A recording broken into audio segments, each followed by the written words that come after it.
we're going to talk about Democrats actually doing something. And as I just mentioned, that is Chris Van Hollen of Maryland. Now, full disclosure, I am not too familiar with Senator Van Hollen. I'm not, entirely tapped into his politics. I'm sure that he is nowhere near as progressive a senator as I would like him to be. But in this instance, I have to applaud what he's doing. And the bar really is in hell. I got to be honest, because this is the bare minimum, right? He, on his own accord, took a trip to El Salvador to check in on Kilmar Abrego Garica, who was illegally deported there. He risked his personal safety, I mean, above all else. But this is what your elected officials are supposed to do.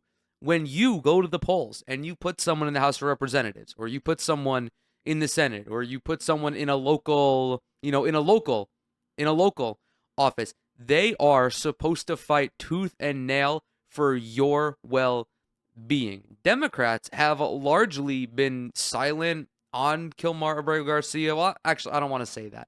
They haven't put up the fight that a lot of folks would want. Oftentimes, this turns into like a dick measuring contest of the specifics of the case, and we'll touch on that a little bit, even though I don't know if it's mentioned in the article.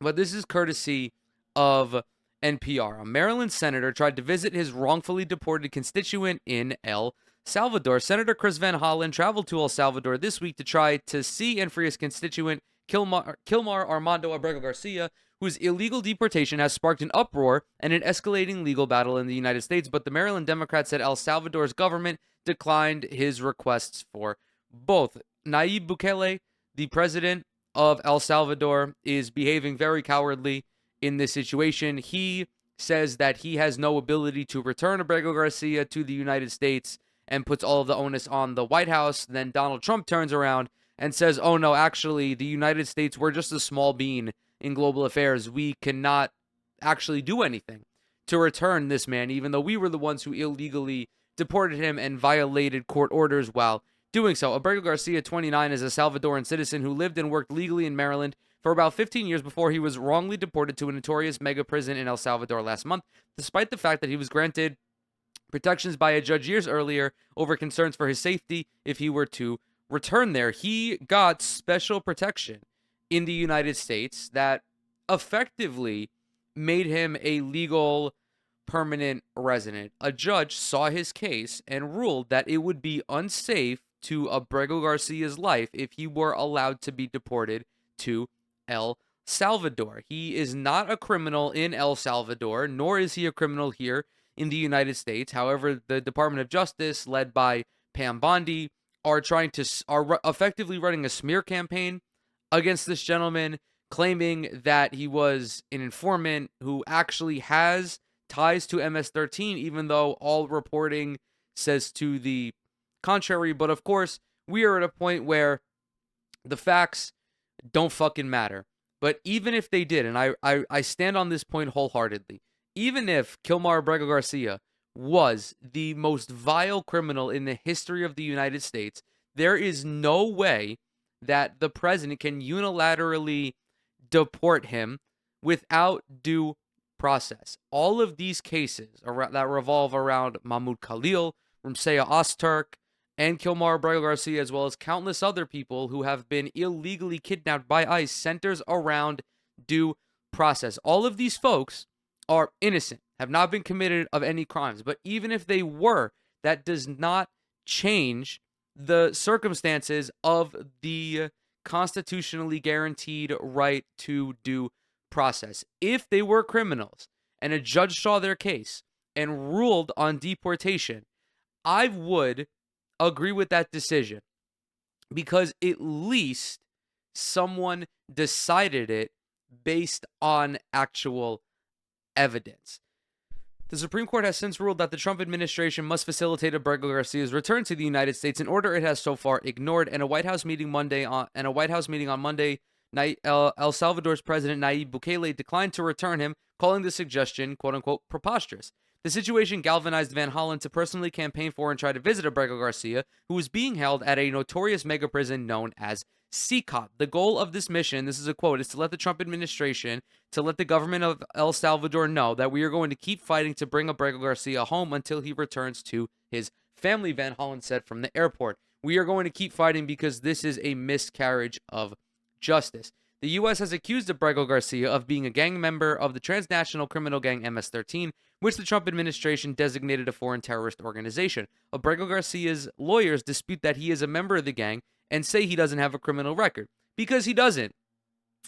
There is not a single negative attached to this man. The reason that he was rounded up by ICE or by whoever the fuck is because he has tattoos and he was wearing a Chicago Bulls hat. Honestly, I don't even know if he has tattoos.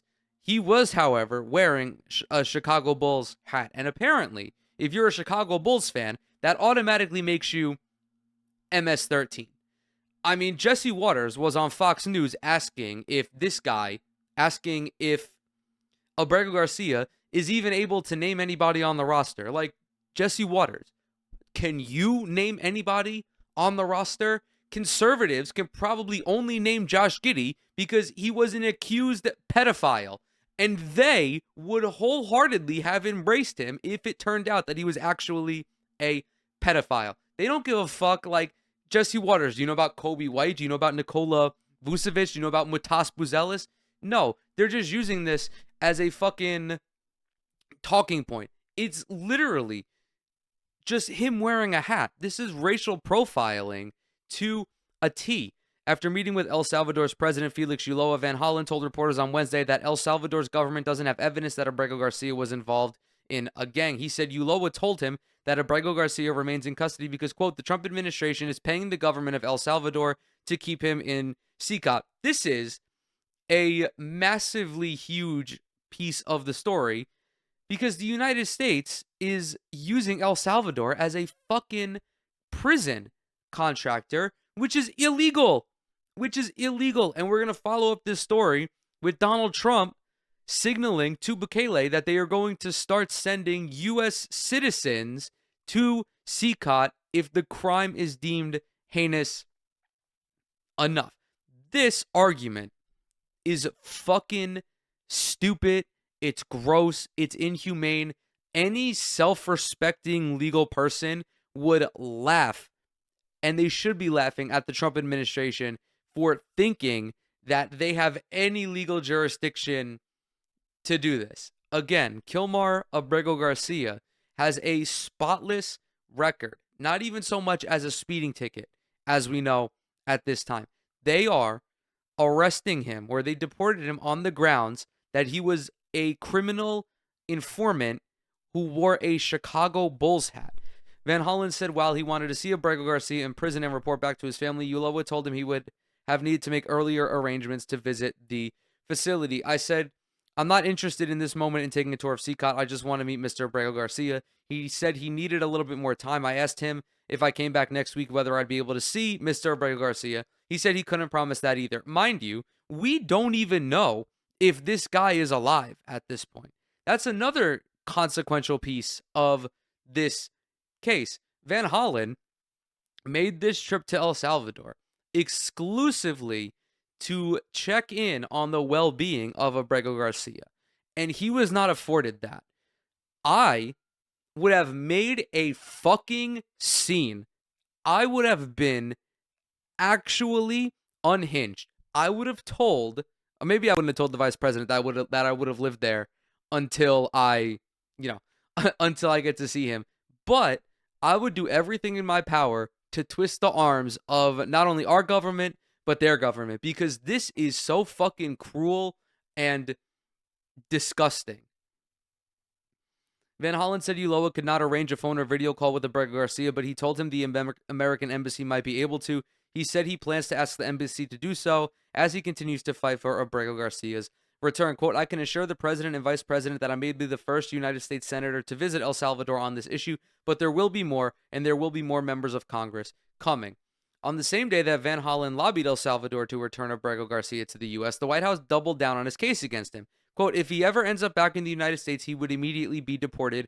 Again, said White House Press Secretary Caroline Leavitt from the podium. Nothing will change the fact that Abrego Garcia will never be a Maryland father. He will never live in the United States of America ever again. What a despicable and sad human being that Caroline Leavitt is. She's also a blithering fucking idiot. He was legally allowed to be in the United States of America, but instead of using her fucking noggin, she is merely a propagandist for the Trump administration. Obviously, I am not naive. That is what the press secretary is. They are the liar in chief of the presidential administration. But you would think that she would at least make a better effort to lie in a more convincing manner. If you are going to be a professional liar, you should be tasked with doing your 10,000 hours of psychopathy and manipulation, because this is just fucking drivel. This doesn't make sense. Anyone with a working fucking frontal lobe understands the specifics of this case. She accused Van Hollen of, quote, potentially using taxpayer dollars to fund his trip, and slammed Democrats for supporting Abrego Garcia's release instead of efforts to improve border security, which she said would make Americans safer. Like, I don't give a fuck about my tax dollars, lady. I'm sorry. President Trump is golfing every weekend on my fucking tax dollars. What Van Hollen is doing is at least a good use of my fucking tax dollars, or of Maryland state tax dollars, because he's actively fighting on the right side of a very contentious issue right now, even though it shouldn't be so contentious. Leavitt was joined at the press briefing by Maryland resident Patty Morin, whose daughter Rachel was raped and murdered in 2023 by a fugitive from El Salvador, Victor Martinez Hernandez, who was convicted of a crime on Monday. Morin also spoke critically of Van Hollen, quote, to have a senator from Maryland who didn't even acknowledge or barely acknowledge my daughter and the brutal death that she endured, leaving her 5 children without a mother so that he can use my taxpayer money to fly to El Salvador to bring back someone that's not even an American citizen. She said, I extend my condolences to this woman, and I understand the tragedy that her and her family endured. But this is not a one-to-one comparison. There is nothing even comparable about the case that these people went through and the case that Kilmar Abrego Garcia is going through. In this instance, the person responsible for the death of your daughter was imprisoned. He went before a judge and a jury and had his punishment decided for him. All we are asking is for Abrego Garcia to be afforded the same luxury, so that way people can see the situation and assess whether or not he's a criminal, even though we already know that he's not a criminal. By the way, even though he is not an American citizen, he still has a legal right to be here. Van Hollen's office released a statement about the conviction in the case on Monday, thanking those who made the verdict possible. He said the country can improve public safety and border security, quote, while also supporting our immigrant communities and respecting the rights of individuals who are here legally. This is also casting a net that is millions of people wide on the grounds that all immigrants are fucking criminals.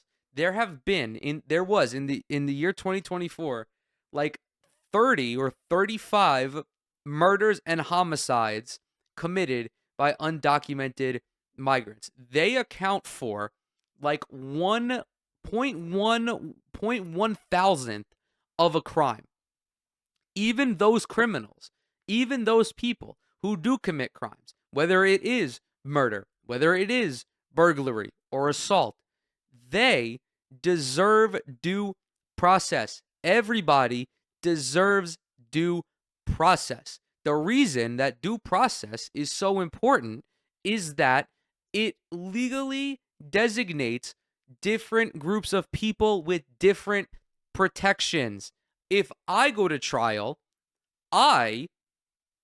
the judge cannot fucking deport me.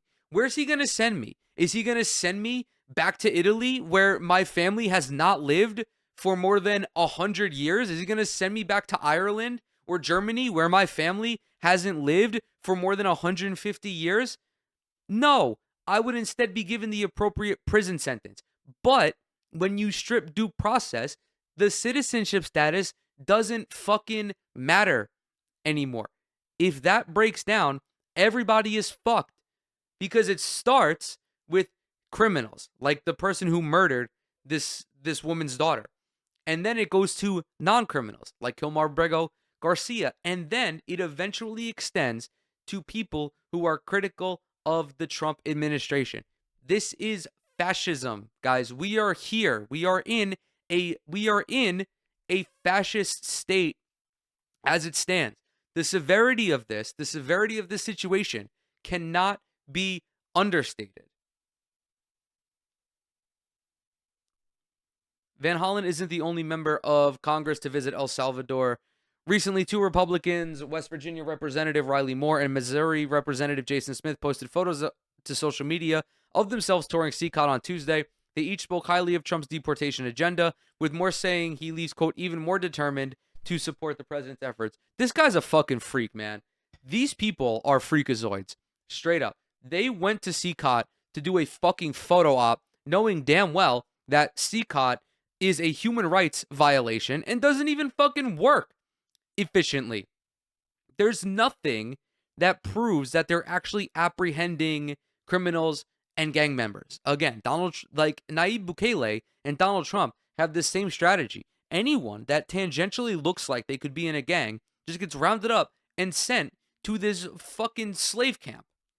Quote, it is unconscionable that Democrats in Congress are urging the release of more foreign criminals back into our country. Several House Democrats also hope to make the same trip and the opposite argument. In 2 separate letters this week, Representatives Robert Garcia of California, Maxwell Frost of Florida, and Delia Ramirez of Illinois asked the chair of the House Oversight Committee, Representative James Comer, Republican, Kentucky, to authorize a congressional member delegation to visit CCOT.